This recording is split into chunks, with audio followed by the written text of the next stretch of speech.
questions that may be easy. Ready for it. Hey, fiance. You're very and created images, negative sides of success that you got an image and you can't get rid of. Yeah, it is one of the negative sides of being successful is negative sides of success that you got an image and you can't get rid of. Yeah, it is one of the negative sides of being successful is being labeled and being stamped on one particular thing, because the companies have a product to sell, they'll call you this and they'll sell you this way. And trying to make fun of a product. Here in Baltimore, it goes through your mind. Was to make fun of the labels that had been put on me and the image that had been sold to people of me, which is something I had nothing to do with. So yeah, it was a great opportunity to make fun of a product, which I guess I've become. It's set in the 50s, and as I watched you, I wondered if you had any particular person. Well,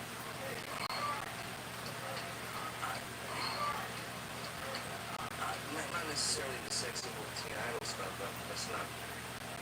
Is your dad married? Well, it's a business. Are you famous then? Do you think that Fox is one of the first things you It's like anything, it's a business.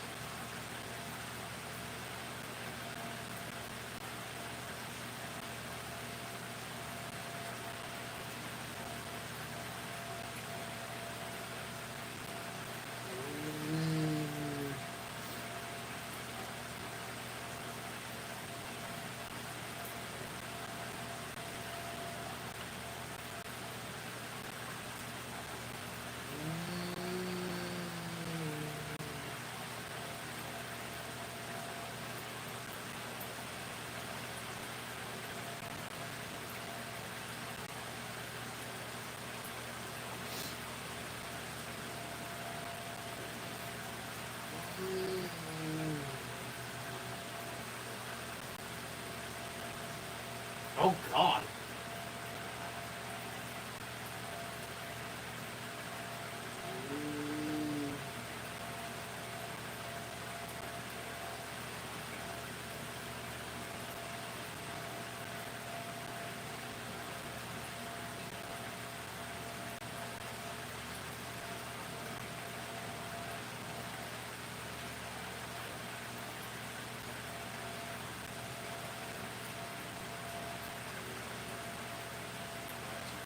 It's not what it started out to be. Now it's a product. Do you think it's a product because the ratings there? Do you think that Fox is one of the first ones?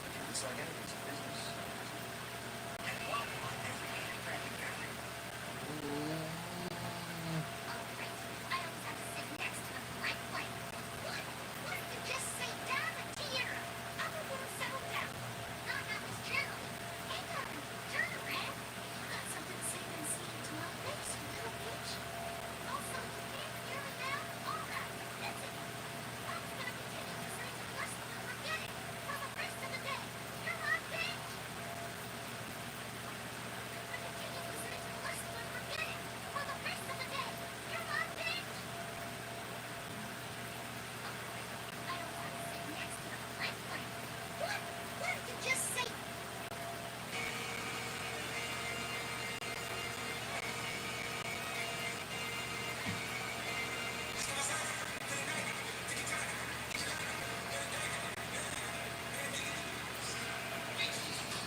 Good.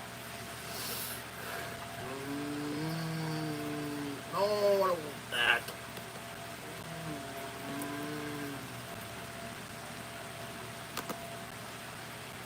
Jack and Dash is filmed in front of a live studio. Here we go. Ding dong. Yay. Let's go to the Phillies. Ding dong, ding dong. Okay. Yeah. Chill with the doorbell. I'm coming. There. Hello, darling. Is this Applejack's home? Well, it's true what they say, you white ass smell. I beg your pardon. Rarity, if you want to come on inside. Whoa. Don't mess this up for me, Rainbow Dash. I want me and Rarity's date to be perfect tonight. Chill, Applejack. I'm not even gonna stay here. I've got a date tonight with apple cider. Big world. So I'm gonna need to borrow the money. Are you crazy? You don't even know how to drive. Chill out. Mark. I'll read the manual. I'm sure about that. When that girl gets back, she's gonna be drunker than a spook trying to do contraceptive. Most likely. Applejack, darling, this dish is simply divine. Well, I'm glad you like it, Sugar Cube. Applejack, I love you very much. Aww. I love you too, Rarity. Hey, what's up, bitches? Just like we're not drunk. Rainbow Dash or drunk? Hey, I'm not drunk. I swear to drunk I'm not molested. We want to see about that. Rats. As soon as you're drunk. God damn it, Rainbow, what you done? You ruined my name with Rarity and you blew up all over the club. Better afternoon. Rats.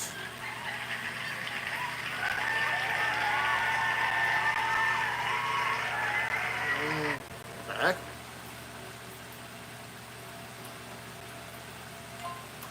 Bruh. Every year, always.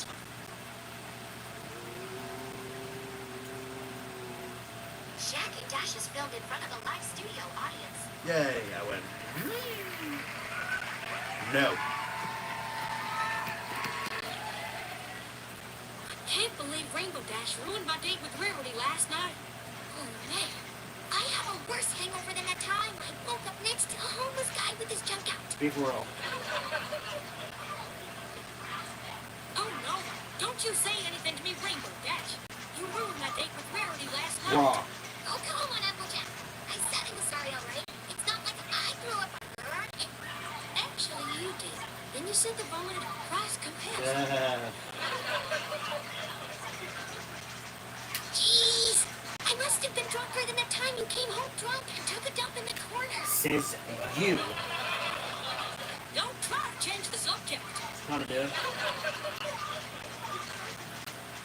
Whatever. Now, if you'll excuse me, I'll be taking something to get rid of this hangover. I just hope she ain't traumatized because of what you did last night. Not as much as I was when I saw that homeless guy's parents. Excuse you? Rainbow Dash, I ain't drunk, but you're gonna make me throw up if you say that again. Exactly, Amber. We're not going to do that here. What the hell was that? Wait a minute. Did you sneak your ex-boyfriend's arm in here again? Actually, no. Then who is that upstairs there? Well, Rainbow Dash, babe. Come back to bed. Ooh. What was that? Spitfire, you and Rainbow Dash are a thing? What? Brilliant. I like tasting the rainbow.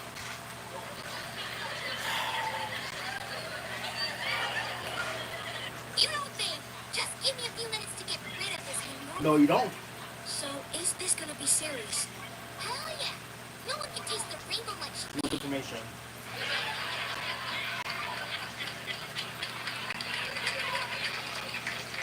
Good raving. Wow. Too much info. I just said that I was out. Hey, I'm just saying. You asked after all. Yes, she did. Oh my god, you're about to die, CPU 3. You will know I'm starting to regret it more than that time Yeah. I applied for a job at Hooters. Since when? No. You do have some good knockers. If you weren't my best friend and I was a guy I'd love to put my stick between those hot cakes. Huh? This to be honest, I want I was that dirty. Honestly, just because you went out of your mind. you said honesty is important, right? So I'm being honest. Got a point. Come on. Good gravy. What am I gonna do with you? I don't know exactly calling it. Give your best friend a hug and tell her how much you love her. Aww. Alright. Come here and help me, Rainbow Dash. I'll buy the leader out Pop-Tarts. Is that how we got something? No. Wait a minute. You ate my last Pop-Tart. What? You know I get hungry when I get drunk. Since when? No. God damn it, Rainbow. You're dead. See you died again. My friend.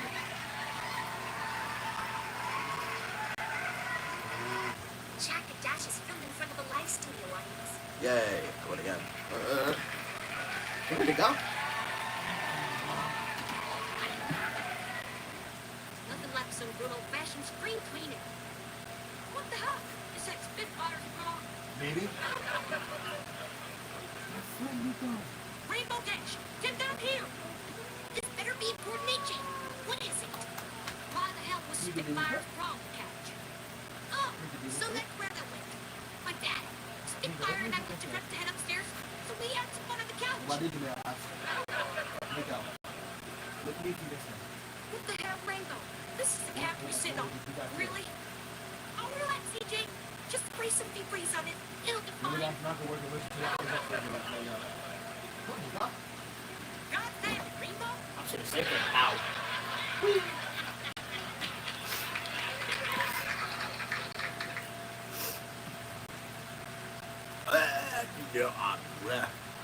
Halfway again. The couch smells worse than a damn possum in a barrel of pickles. Same with Save Network. Whatever. What are you doing up so early anyway? I was spring cleaning until I saw your girlfriend draw on the couch. Yep. Spring cleaning? What for? Things are just gonna get dirty again anyway. Rainbow Dash, that's the same as asking what's the point of taking a bath. You're dead. Says the girl who didn't take a bath the entire week. You smell like a hooker who doesn't wash her kids. Says you again. You're dead, CPU. Oh, shut up. I was busy with farm work. All right. You sure about that? Yeah, you're dead. I knew it. Hey, by the way, why were you crying last night? I wasn't crying, Rainbow. Then what the hell were you? Oh. Oh my God! AJ, naughty girl! Oh. Shut up! It wasn't what you I was think. talking right with Applejack for a bit. Applejack, I'm not gonna judge you if you like experimenting with your apple pie. I bet Rarity thinks it tastes as good as it probably looks. So he said another one. Where's the most important? Means this one, really? How's that mean this one? Oh, sweet Celestia. Can we please stop talking about apple pie? Stop it. Oh, that's familiar. That's what I was supposed to do for it. It's going for it. Ding dong. Oh, that's easy. Thank God. Saved by the bell. Nice reference. Yes, sir. Oh, wow. Hello, What? darling. There she is. Yeah, that was a lot, man. Rarity, what are you doing here? Can I not visit my girlfriend? Who's that? No, I Please, come inside. That sounds wrong, taken out of context. What? Oh, hello, Rainbow Dash. Hey, sorry about the other night. I had a little too much to drink. Just like that time when Applejack came home so drunk. Don't try to change the subject. And I thought about that telephone. This was good. Yes, regardless of the other night, I could find it in my heart to forgive you. You are forgiven. Thanks, Rarity. You want to hug it out? Certainly. Aww. Now, if you'll excuse me, the devil's lettuce is calling my name. Gracias. ¿Qué fue el próximo que ves? Applejack, your friend is quite a character, isn't she? Yeah, she's just as much as a character when Big Mac gets drunk and forgets how to sit. I think he gets drunk after that. There's no fun out else done. That's right, brother.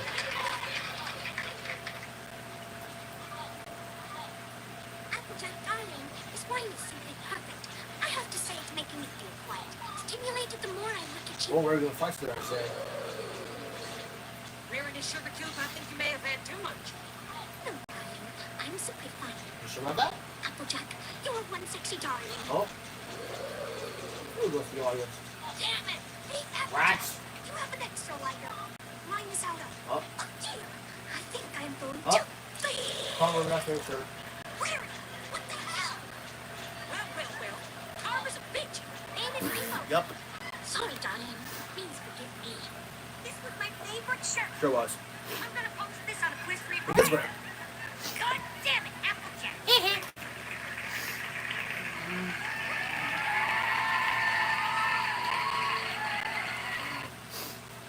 Jack and Dash is filmed in front of a live studio audience. Yes, sir.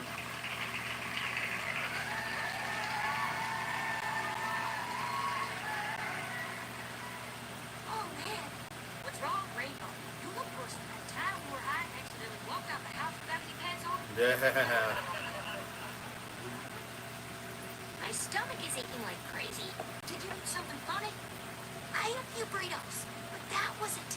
Burritos? Where'd you get some burritos from? That new restaurant down the street. Wait, that new place called El Burrito. Oh, no. I should warn you not to go there. Wait, what? What do you mean? I read reviews online about it. One guy got very gassy after eating. Great. So my ass is gonna be filled with gas. Oh. Looks like we remember that because I was talking about the word gas. Good gravy girl. I didn't need to hear that. You're the one who brought up gas. Exactly. I'm saying this. What would you done? Oh, excuse me? Damn, girl. You smell worse than that time Granny Smith fell in a pile of manure. Says you want to win. Applejack? What is it? That wasn't just a fart. And whoa. What? Oh, God damn it. Rainbow. If you know about gas, you should have found it. Red run of gas. Oh, here's my chest. Rainbow Dash belly button? No, I had it. Wow, I feel 5 pounds lighter. Well, I hope your 5 pounds of crap didn't destroy the damn car. Probably did, most likely. Copy a break, AJ. I really have to go. It's not like you haven't had an accident. Remember the time when you drank an entire bottle of wine? You literally pieced yourself up. Remember, I was just with this. Shut up. That's completely different. Yeah, no it isn't. Yes, it is. Clever? No. Who could that be? Blood bubble. Well. It looks like Rarity can't get enough Okay, to taste of please, their please, apple please. pie. Shut up, Dash. Rarity has not been tasting my apple pie. Oh yeah, then why did I hear you tell Rarity? Eat my apple pie, you sexy bitch. People will. Now you're dead. You were listening? Yeah, you guys were so loud that I wanted to call Spitfire over to taste the rainbow. Why would you? I'll show you your drunken nose. Whoa. Yeah, see you go. And there you go. No. Damn it, Rainbow. Do not think we won't be talking about this later. Right, that's what I'm saying. Hi, Applejack. Here she is. Excuse me? Hey, Twilight. Come on in. Hey, Twilight, what's up? Hey, Rainbow. Thanks for coming over last night. I had fun with our experiment. No! Rats. Oh, trust me, babe. That's not the only coming I did.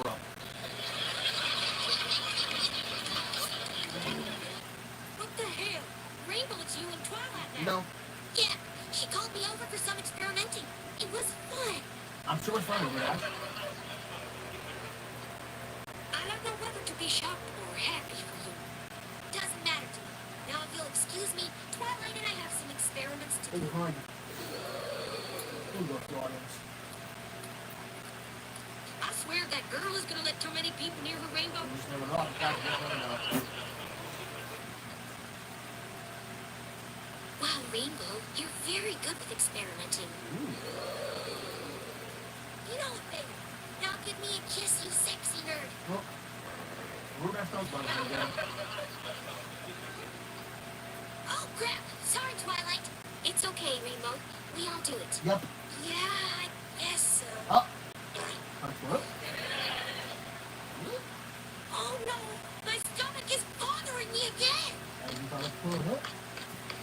There you go. Applejack, are you in there? Yeah, I'll be out in a minute. Can you hurry up? My stomach is bothering me again. It hurts more than the time I ate one of Pinky's baked bands. That's about to explode it. There we go. All right, fine. I'm There we go. almost done. 3, Applejack. 2, It's gonna... 1. No! It's exploded. Oh, too late.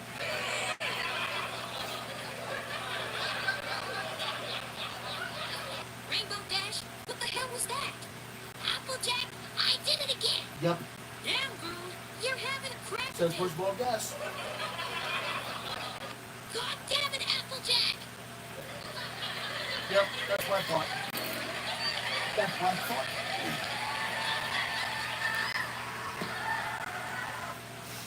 What I thought.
I got Applejack.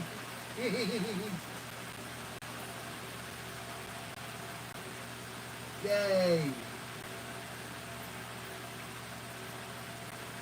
Oh, I'm sorry for yelling, guys.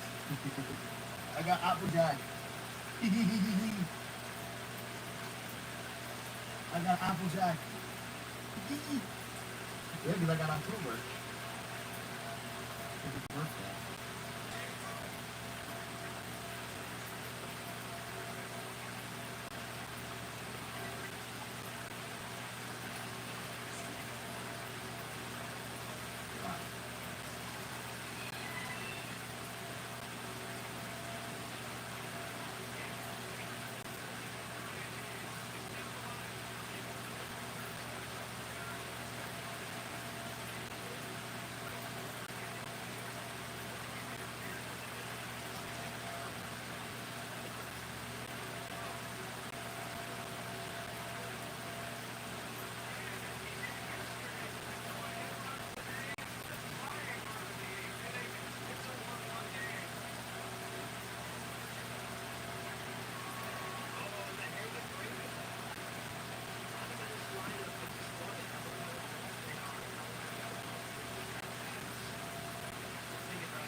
Yo, I got Applejack for October. Yeah, because that's my birthday. Yeah, that's my birthday.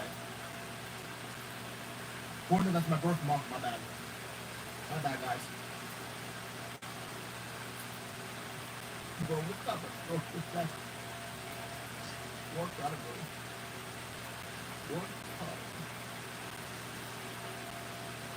Bro, what kind of bro is that, bro?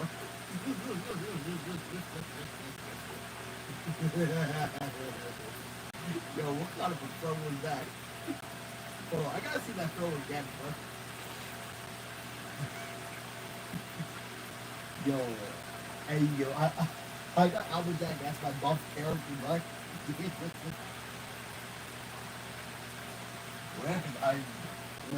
Well, cause my birth month's in it's October.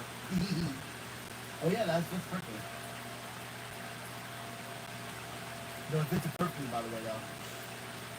Good, good. That's good.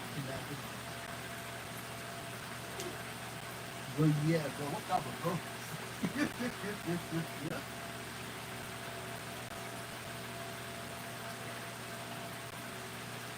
Wobbly, wiggly, wobbly, wiggly, wobbly, wiggly, woo. Oh, I gotta see that throw again, bro.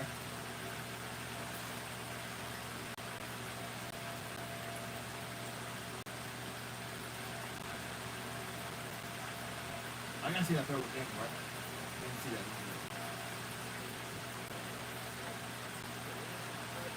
Let me see that.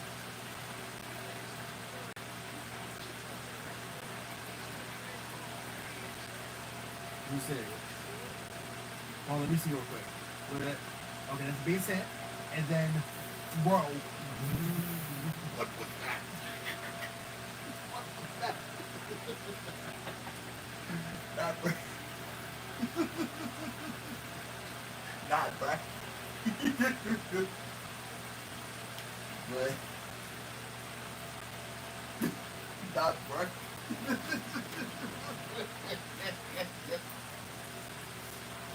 Not right.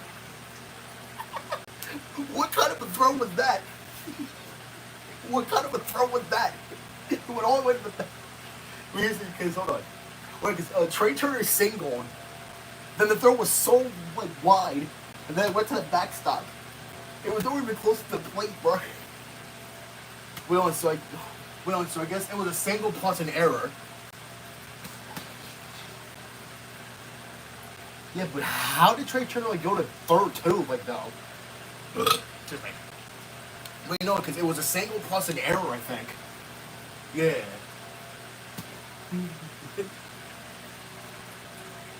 Let me look.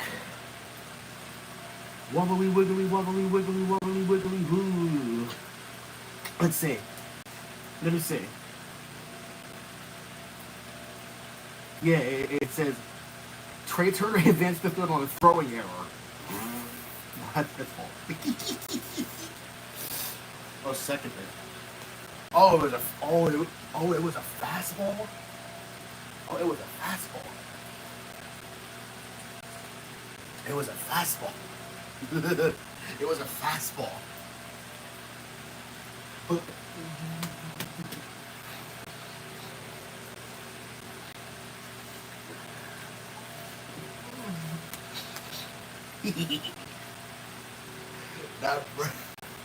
Now, you're like, what, I can't say it.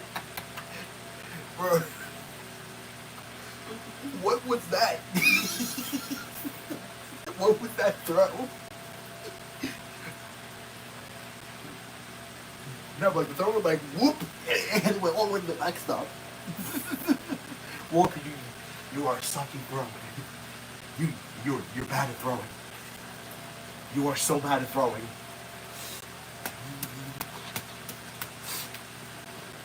After that.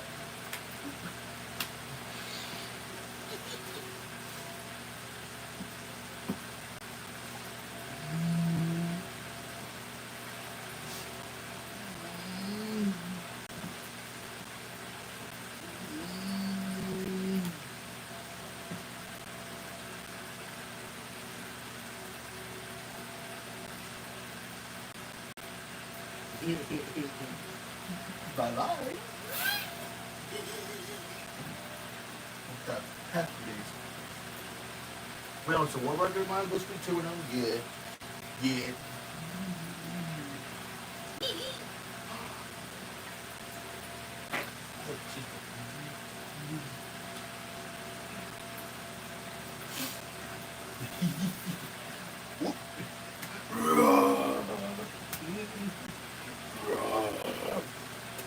I dropped my hot pocket. I dropped my hot pocket. I dropped my hot pocket. I dropped my hot pocket. I dropped my hot pocket. I dropped my hot pocket.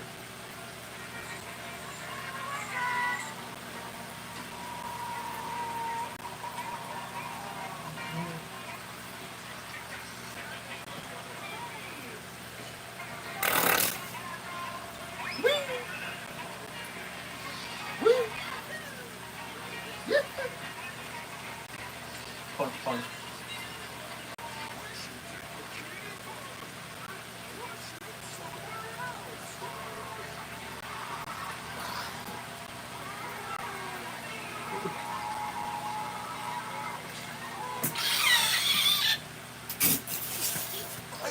What?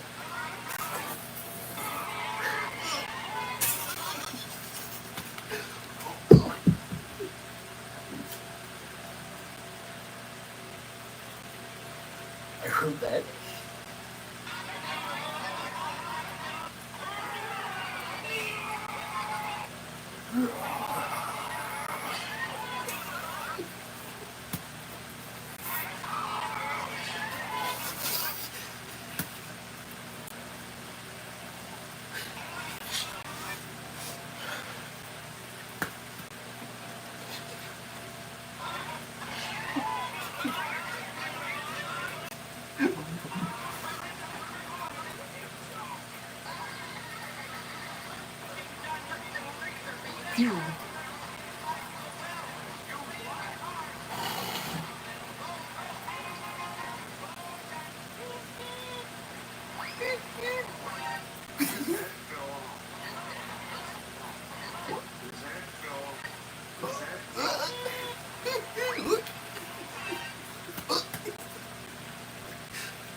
Look, your helmet fell off. His helmet fell off.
What part's that noise?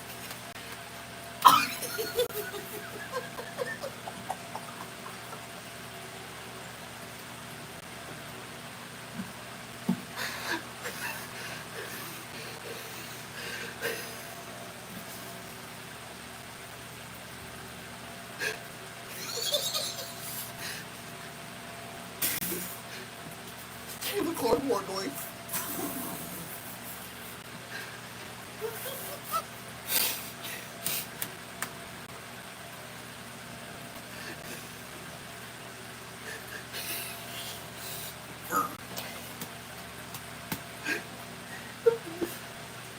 The fork and the Corey horn sound effect. Want to hear it again? Want to hear it again?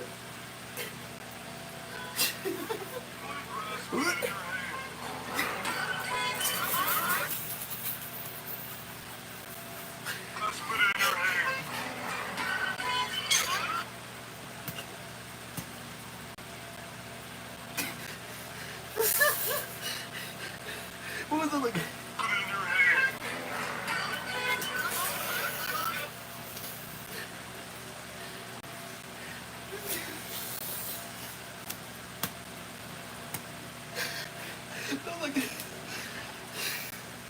That was like a span of a second. That's a span of like a second of that noise, like a brr, and then a car horn. And a second later, 1 second later, 1 second later, I'm trying to breathe.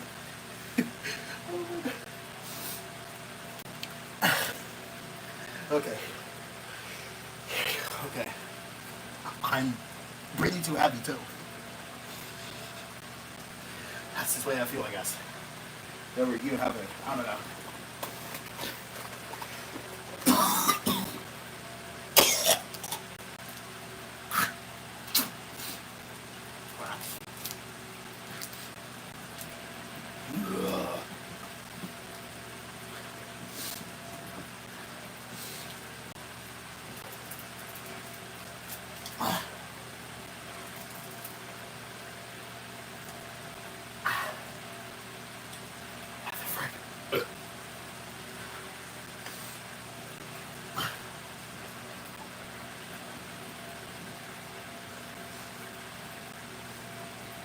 Kobe. Oh, now my stomach's already big. Frickin' laser beam, pew. Frickin' laser beam, pew. Pew.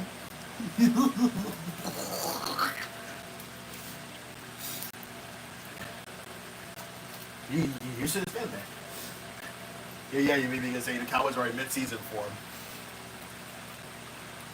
And no, there's this guy that said, we will meet you in the... Oh, yeah. Someone said that we will meet you in the championship game. In the NFC Championship, to be more specific. Says Dak Prescott to the Rams owner. No, the frick you won't. No, the frick you won't. No, the frick you won't. Because y'all will never make it back to the Super Bowl. Never in a million years. Y'all will be stuck in 5 Super Bowls forever.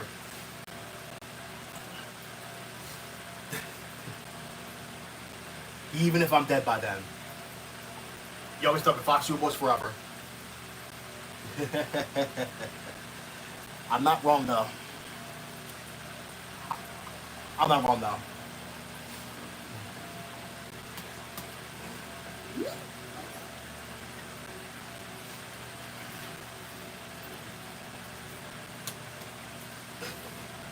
Now, I wouldn't be too surprised, though. Super Bowl 60. I know it's too early to predict, though. But it's not the Eagles Chiefs again. Well, I know the Eagles might go back to the Super Bowl, though. But they need to face the different, but they need to face a different AFC team. Well, Bills is one of them.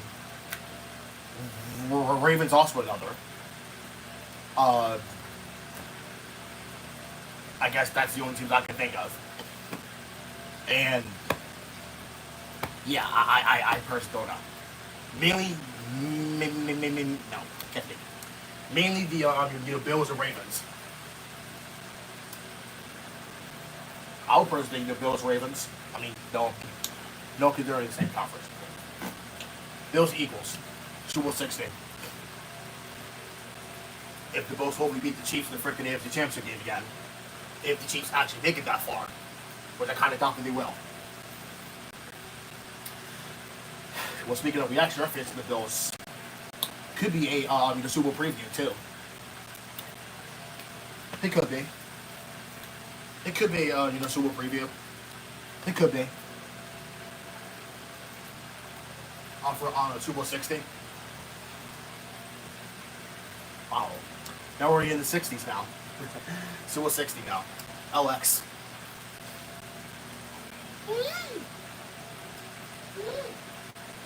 Oh, I got far again. Oh, you're good. Here it comes too far. You're going too far. Forward the ball.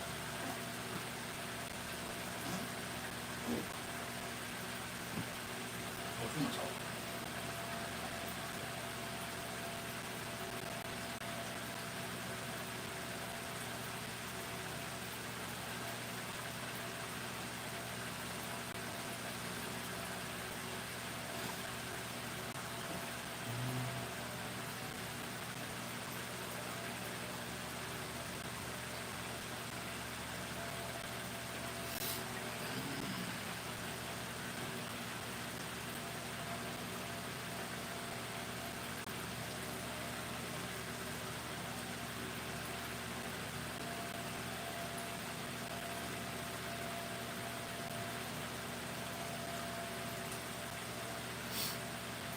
All right.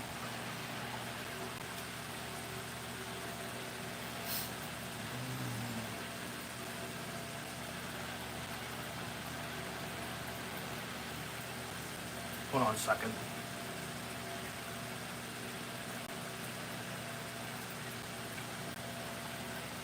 First off, and hopefully, I did not mess this up again, because yesterday, my fingers wouldn't let me do the thing. It would not let me, because I played finger fucking. I finger. This one right here. I blamed the finger for not doing anything. I tried that, but it went negative. Oh.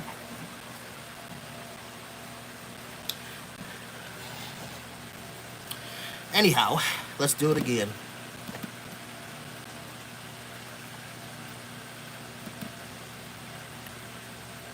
From the jewels, these two are not. And these two are definitely not outcasts. I also like how Pinkie Pie and Sonata are just vibing out to this song.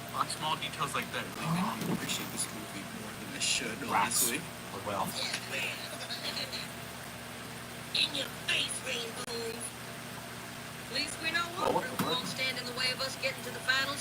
Let's get ready to rock. And roll. I just want I to really rock think so. and roll. And then they play a song. Moving on. Rats. Didn't insist on dressing like this. What you mean? We need to sound good. Is there some reason that concept seems to escape you? Oh, silly Applejack. Not to the underground rap scene it doesn't. Aesthetics over everything. Fuck the music if it sounds good. Just look cool and all. Good. So fuck it. No Oh diversity. no, here we Just go sound again. like the same fucking guy over and over again. And just Here we have go. the production This carry time you we're all gonna the do way it. to the top because of We're money. going to do it. Finger cooperate. Yes, sir. You still sound much better than most of the other bands. I'm sure you'll make it to the next round, but it won't matter if you don't have that counter spell ready. What you mean? Bitch, what fucking song were you listening to? That shit was fucking straight dumpster juice. Yo, the Rainbows have hidden talent. Let's keep it hidden. So when Twilight bumps into I don't wait. He says something bass. So while the gang's trying to make a counterspell to defeat the Dazzlings, Sunset then meets the Dazzlings in a hallway, similar to that scene in the first movie where Sunset meets Twilight in the hallway. But this time the roles are reversed. Ooh. Then the Dazzlings are all like, Sunset, you a bitch. Yeah, you bitch made, bitch. Yeah, we know what you did, you fucking bitch. Now further, it's a good scene though, honestly. Now could it be a little bit more subtle? Yeah. But I'm not complaining. Anything is anything at this point. So after we skip an on the nose but catchy song, it's like, hey yo, players, we about to be in the final round for real. And Applejack is all like, yeah, the rain booms is really booming this bitch up. If you get what I'm saying, you boomer, my dogs. We won't let you down, my nizzle grizzle twat. Nizzle grizzle twat sparkle. Like, hey yo, can we play the Bang I made a couple days ago? This shit was fire. I want to play that shit. Rainbow Dash is all like, man, fuck off. I don't want to hear that wet ass shit. We gonna play my song. Bitch. And after Trixie performs and then confronts the Rainbows, she's all like, top that, you fucking opium goons. Get the fuck up out of here. Get the fuck up out of here with that fucking rap trash. It's all about hyperpop. I'm a true 100 Gexer for real. Anyways, then cut to another song. So after Sunset Shimmer just fucking spears Rainbow Dash like Goldberg. Rainbow Dash is all like, yo homie, what the fuck was that shit all about, dog? And Sunset's all like, dog, we need to save that shit for the big finale. What do you mean? And Brady's all like, dog, that was not open. Then Celestia and Luna come on and are like, surprise, surprise, guess who's moving on and guess who's not? Could it be? It's Trixie's band. No, I'm kidding, it's the Rainbows. It's just Then as the Rainbows take the walk of shame through the crowd, the Dazzlings then manipulate Trixie to sabotage the Rainbows set later tonight at the finals. You didn't see the Rainbows preparing for their set later on tonight when suddenly, oh no, Trixie uses a comedically placed trap door to trap the main heroines in. What the fuck? Hey man, I didn't say this movie was perfect. I immediately knew what this was because behind Trixie there was a giant lever right there where everyone could see it and nobody stopped to say, hey, what's that giant lever doing right there? But, oh well, I guess. They're just stuck in a pit now. The Dazzlings are all like, yes, all the simp fart smell will be all ours. After that dumbass scene, Trixie sings the same song again. Who cares? The main six try to escape from underneath the stage, but nothing happens. I wonder whose fault that is. Right. Then they start infighting because, you know, they're opium dick riders. Of course, they start infighting. Applejack's all like, hey, yo, Rainbow Dash, why the fuck you download the Lucky Preset? I told you to download the Destroy Lonely Pack. This wouldn't have happened if you weren't on some dumbass shit like you always are. No, this wouldn't have been an issue if you would have stopped downloading those stupid ass can type stuff on YouTube. That guy allegedly beats women. Bitch, what the fuck you talking about? It's all about them yeet type beats now. I don't know what you talking about. Some stupid ass can type beats. That was probably Rarity. Excuse me, darling. I prefer, yes, this is Rarity's voice now. Fuck it. I prefer, I say it to Gigi. What about the fuck is David? So you guys never want to wear matching fits. Black is the first time. The aesthetics, darling. Never the music. Also, these Rick Owen boots that I got everyone in the group calls me Prince Penny. You filthy heathens. I have to look good when I fuck up a beat and I feel steady. Hey yo, fuck that shit. Where all the weed at?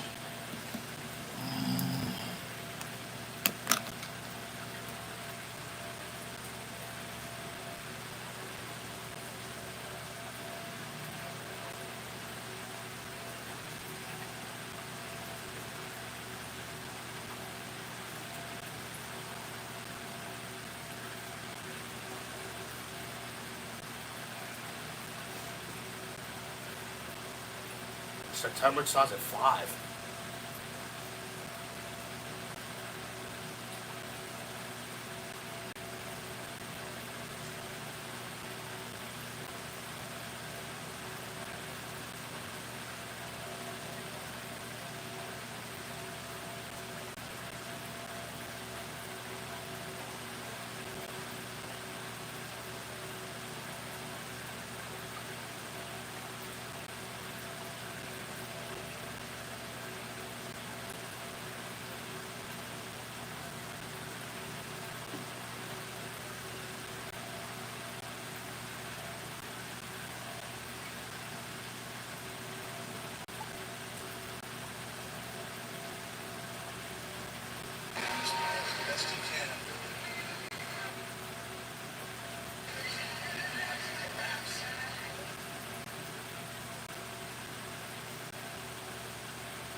September starts at 5. Wait. Treat me like legends. Don't get me dirty. Where's my earbuds?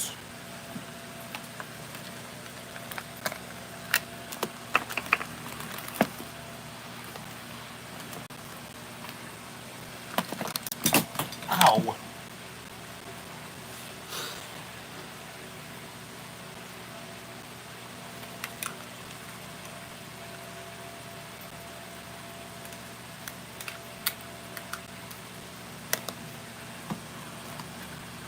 Where are my earbuds, bro? Don't tell me it fell.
Go figure, baby.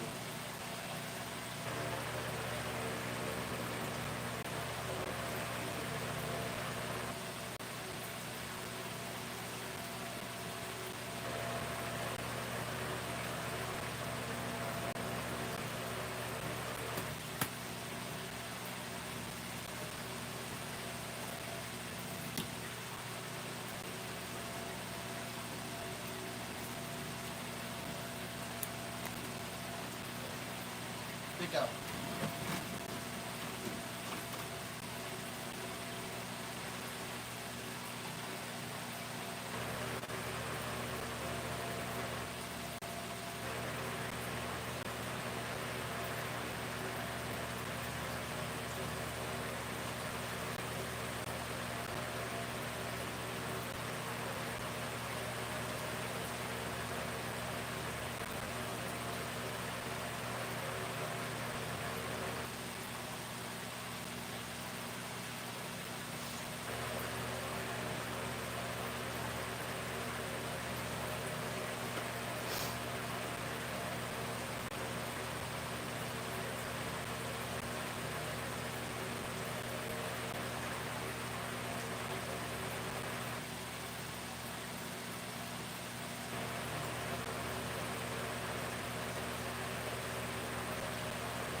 I think the highest decibel was 98. Bro, that's how loud her, bro. That is how loud Rainbow Dash's crying is on my earbuds. Bro, on my full volume.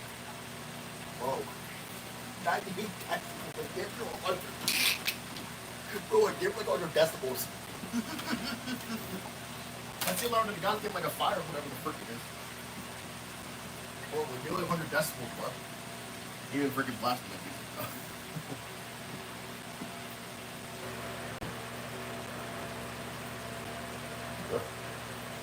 Nah, bro. Ow. Ouch. Oh, I just. Ow, my voice is so low. Bro, like. Well, because I have my earbuds off. That's why. I don't want to walk. I don't want to hear it. Well, I have my earbuds now. Bro, like. I low-key have my earbuds on like full volume. And like the loudest decibel was like 98. On this, bro. Bro, like that has like the loudest like decibel. All I hear about the wall, when I hear this, when I hear this crying, you know, it's like freaking like 98 decibels. Nearly 100. Like, you know, he had a triple digit mark. I don't know why, but it's kind of a little weird, I guess. I mean, I don't know, just wait, where's my, oh, it's up there. Oh, look at my case. Oh, wait, did I mention who won the race? I did. Yes, I did. Shane Van Gisbergen won again. Damn, he's not winning. And that's best that, like, he had like a 10-second lead, like in with like the last races. Now I know why the recording was 2.5 hours, or well, like a little over 2.5 hours, because because there was only 90 laps of the race. How are there only 90 laps? Look, that's how the Gold Bowling will go. Watkins Glen, up in New York. I'm not exactly sure where in New York, but I believe it's like maybe like northern New York, maybe. Watkins Glen. And then next week is we're at the. Oh wait, no, my bad. It's actually this Saturday. Why is it this Saturday though? Why is it like, bro? Why is it on a Saturday rather than? Oh yeah, that makes sense for me though. Yeah, but the thing is, race at 7:30, I think. But why that late, bro? Don't worry, I got recorded now. I am actually recording it though. If I want to watch, just next day. I don't know. Yeah, but why is that race on Saturday rather than Sunday? That's dumb. That's dumb. Like, if you actually, that's dumb. That's just plain, just awful. NASCAR time. Let me see. Oh, it's in Richmond. Oh, it's in Richmond. Richmond, Virginia. Damn. Oh, is it that far down? Oh, actually, no, I don't think it's that far down for me to get out. No, not to my knowledge, no. Not to my knowledge, no. Not to my knowledge, no. Hold on. It's already 10:50. I work tomorrow at 3 again. For some odd reason, like, I just keep working at 3 o'clock for some reason. And, yeah, I don't work for that long tomorrow. I don't work for that long tomorrow. Yeah. I work from, 3 to 7. So that's not long. So I won't be listening to like freaking like 20 minutes of the game on my phone. Or actually like a little over 20 minutes actually. Like I want to say like 20 to 25 minutes probably. Well, I gotta buy another bag of fries. Well, not the waffle fries, all those classic cut fries that I bought. Or because mom used it for the breakfast sandwich that she made. Well, it's not necessarily a breakfast sandwich, but you know what I'm saying. That's what I have for dinner, by the way, though. Breakfast for dinner. Breakfast for dinner. Well, yeah, like a sandwich, with like freaking scrapple, sausage, bacon, all the bagel, and like freaking with scrambled eggs and fries. That is, that is considered like breakfast dinner, or no.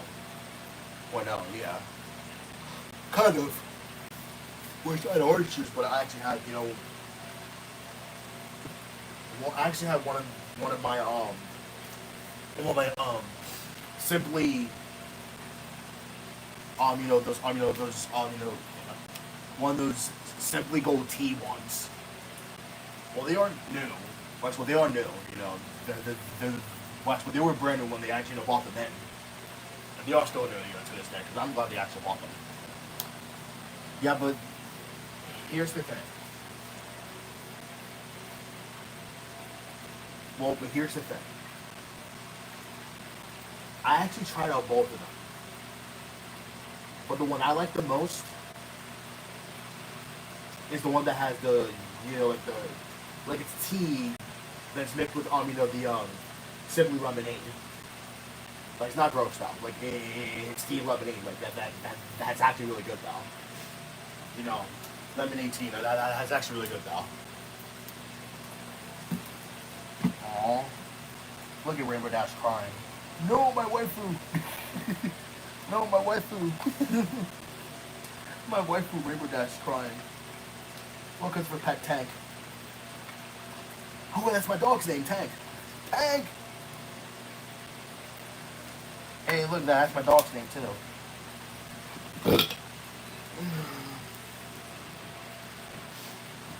Yeah, here's a Rainbow Dash pet Tank. That's actually my dog's name, too, Tank.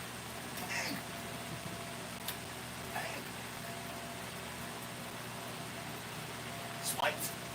It's my bird. It's my bird. I said it's my bird. It's my bird. Swipes. Swipes. I really miss Swiper right now. I do, because I used to say it was my bird. It's my bird. Swipes. We and your mom calls them swipes.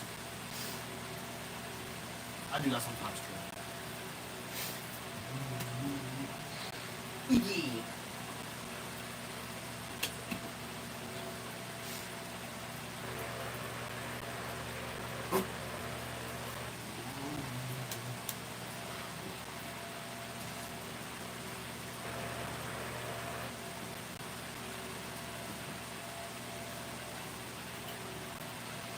I'm just so glad that all this is gone.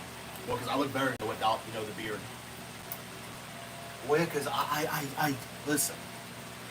I don't care what other people think. Like, I don't like having a beard. I don't. I like having a mustache, but not a beard. Well, because, freaking, listen. Mustaches are perfectly fine now. But beards, no. Absolutely not. I'm not letting my beard grow out, by the way. Oh.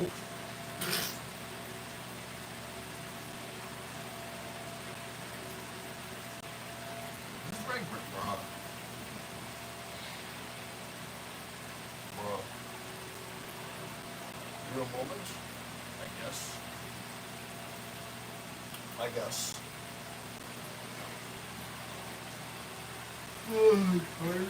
Hopefully I don't wake up late again. Or, no, my bad, early. No, I didn't mean to say early. Or I didn't mean to say late. Well, cause I didn't wake up late today. I just woke up pretty early. Well, because the appointment was at 11. Because I thought I requested off today for nothing. I was smart this because I don't like working on Mondays anyway. I hate working on Mondays. They suck. They suck. I work on Mondays. At the time, then you work on Mondays. I don't understand why this week's NASCAR race on a Saturday. That's dumb. I guess you know the safer time, I guess. Or I don't know. I don't know. Oh, my wife.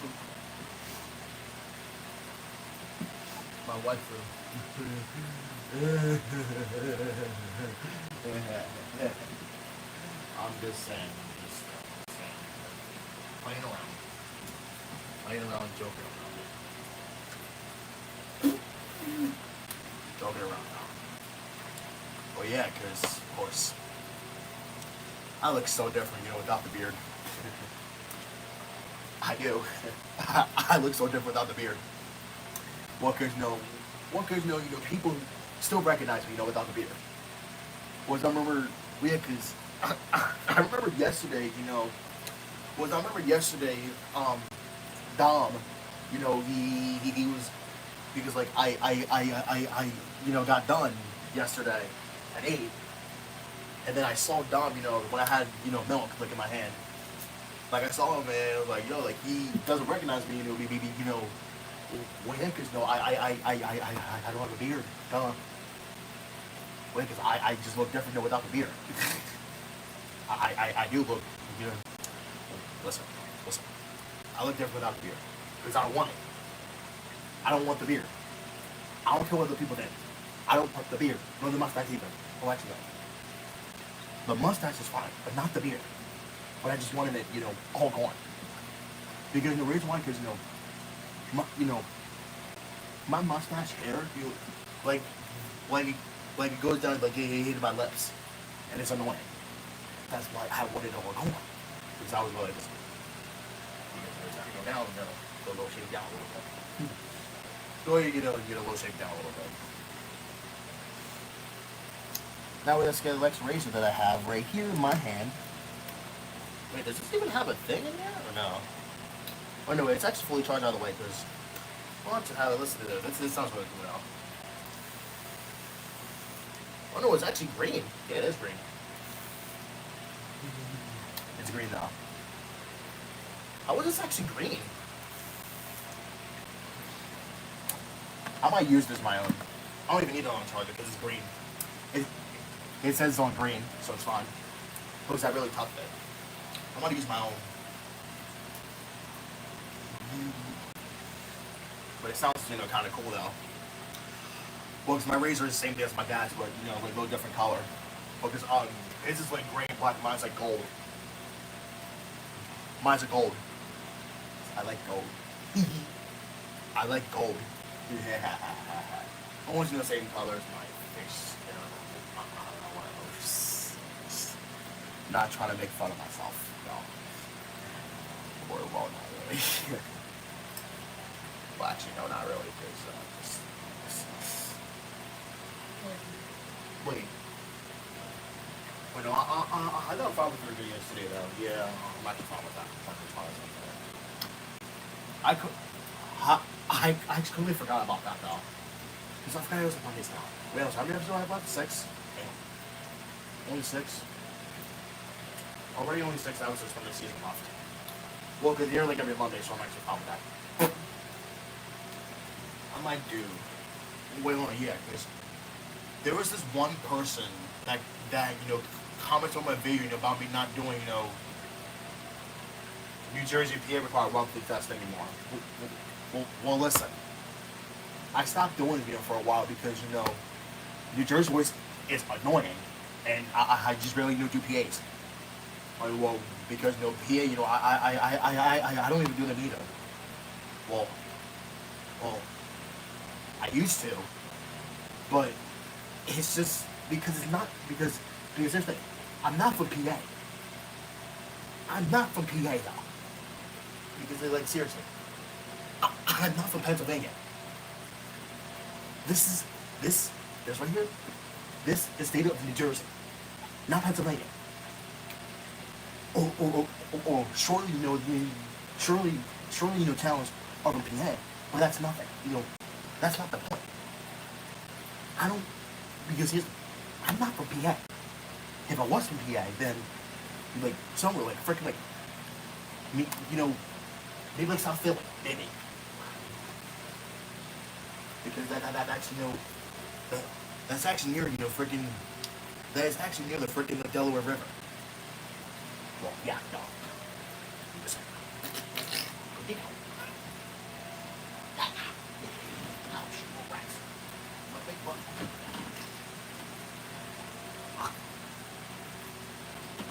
Look at you go. Just coming under my bed. Oh, my bad, my bad. Yay.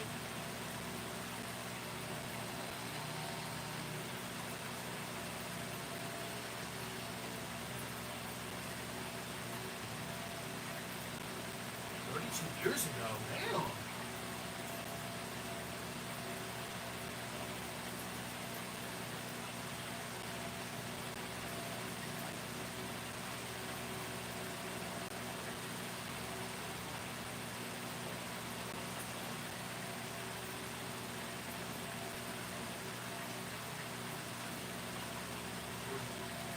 What the hell are you?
so happy the Phillies are 16 and nothing.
So,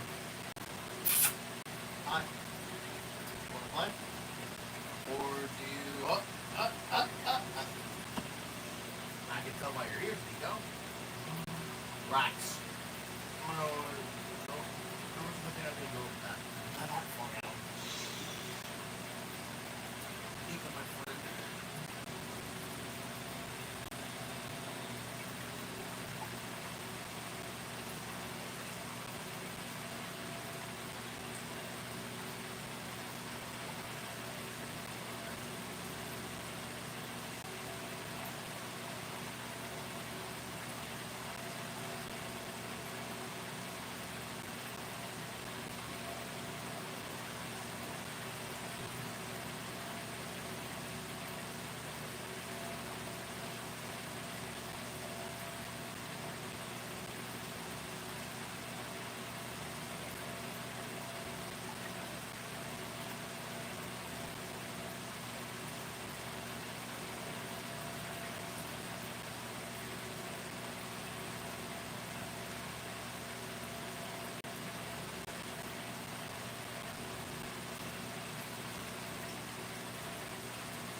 that song, guys.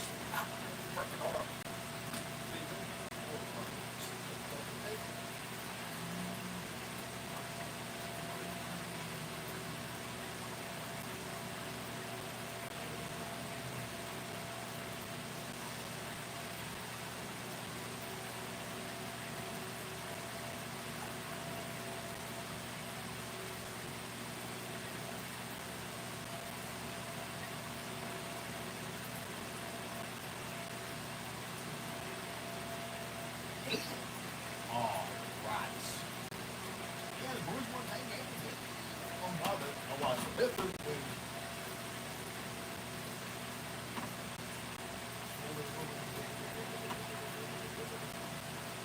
Oh, they were both playing. Damn. Hey. Damn, Dodgers was begin.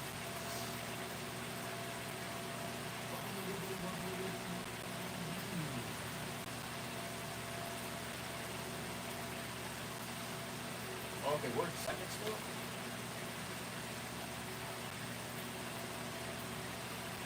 Oh, wow.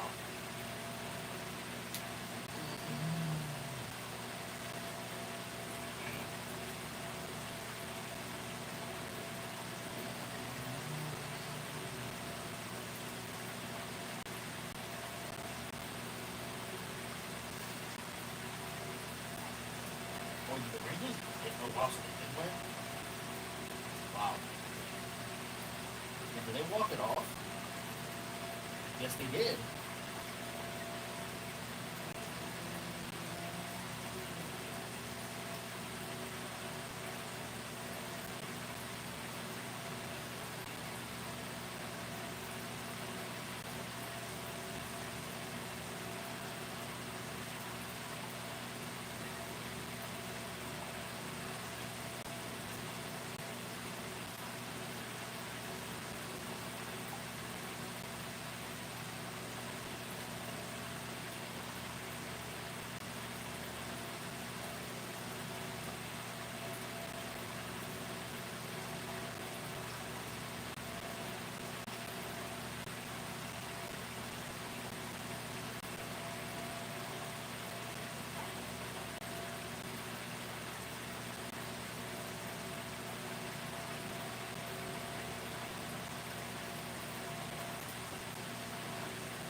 Fourth again.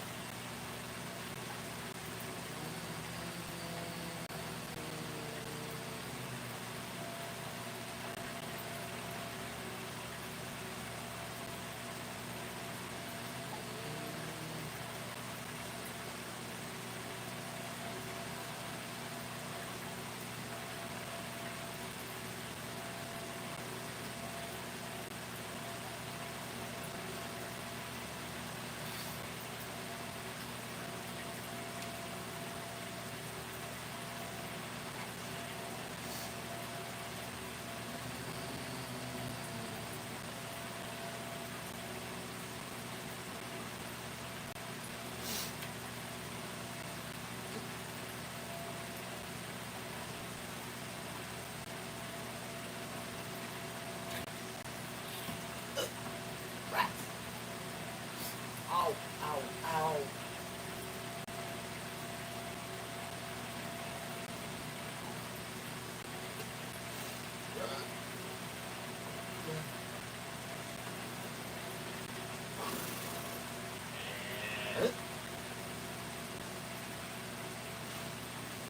There you go. I missed.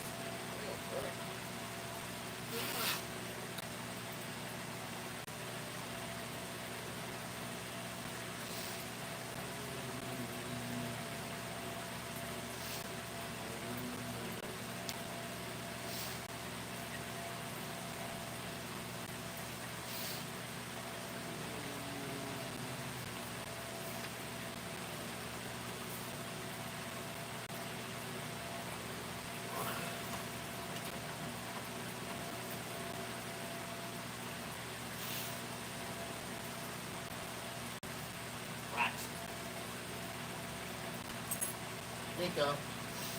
What is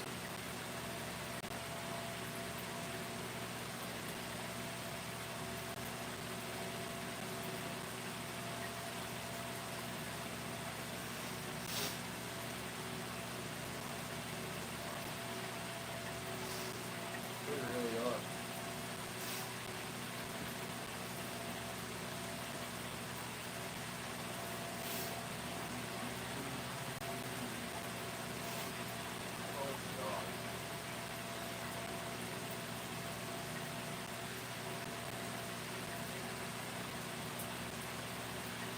Oh, you're doing another one? No, not. You want eventually though. No.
Is that a 3DS?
it's a P2?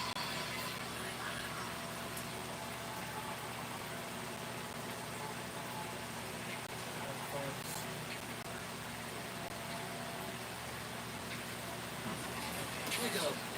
Ready, boys? Ready?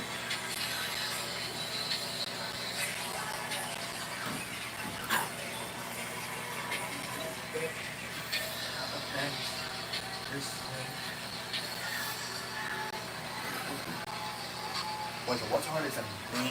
It hits a man. I thought it was a woman. It's a little bit weird, but it's in the voice.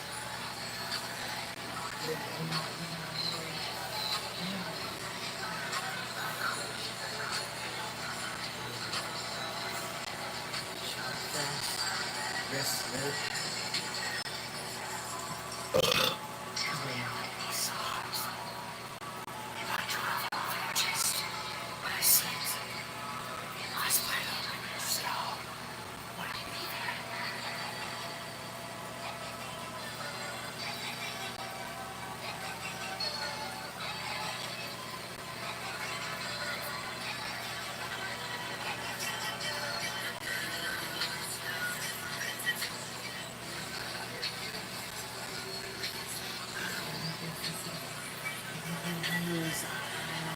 Don't ever take my word for granted.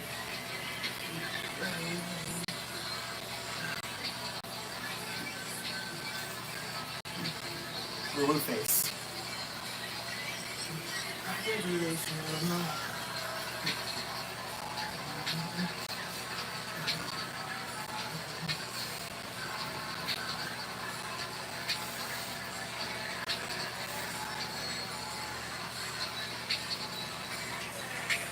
I feel like I actually listened to the second one first than the first one. No, I thought What's Her was a freaking female, but I thought. Look at the voice. Here you go.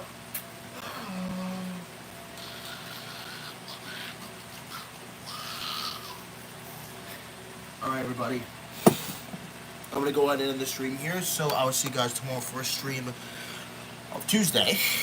And I will see you guys then, so I guess I'm streaming tomorrow because I get out, I get done at 7. So have a great rest of your Monday night. Yeah, that's what's peace out.